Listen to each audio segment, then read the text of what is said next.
Here we go, the overall conclusion for the entire hotel. If you haven't seen parts 1 to 7 already, do check them out. They review each facility individually. This is the overall summary. The hotel itself is very pleasing to the eye, the exterior is very unique, and the lobby bar has amazing lighting. The gardens are well maintained and very nice to look at. Aesthetically, it's very pleasing to the eye.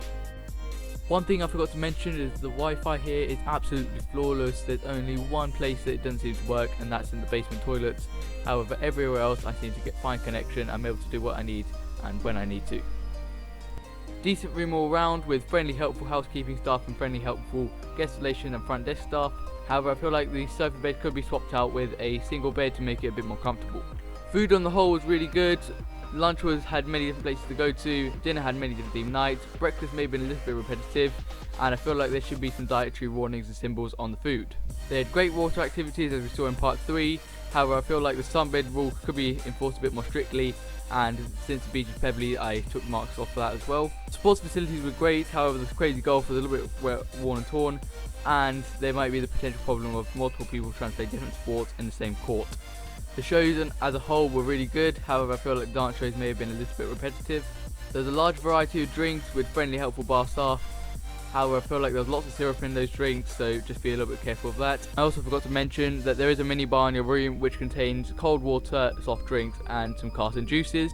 This is replenished every single day, and whilst on that subject there is also a safe which you can set your own code to, which is quite nice. It's enough room to fit my laptop and my drone in, so that was nice. And finally, part 7, I feel like all the other facilities I've covered here are a nice little touch to the hotel, especially the lower local area. The environment surrounding it is also quite a nice place. So, the overall rating for the hotel, if I do some maths and calculate average, it comes out to exactly 8 out of 10 for the entire hotel. A great job from Mukarnas as a whole. Obviously, if you take on the little bits of feedback I've been giving throughout the hotel review, this may become a much better experience for the guests.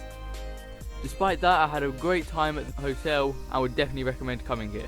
Just thought I'd reiterate at the end of this hotel review that I am not sponsored by the hotel or anyone for a matter. I am completely self-funded in this. So if you'd like to support me, I am planning on setting up a Patreon. Let me know in the comments if you'd like me to do that. But for now, the best way to support me is subscribe, like and hit the bell icon. Also, if you guys have any ideas for what I should be doing the next summer holidays, hopefully staying on a budget please. Like I said, I am self-funded. Please do let me know in the comments down below.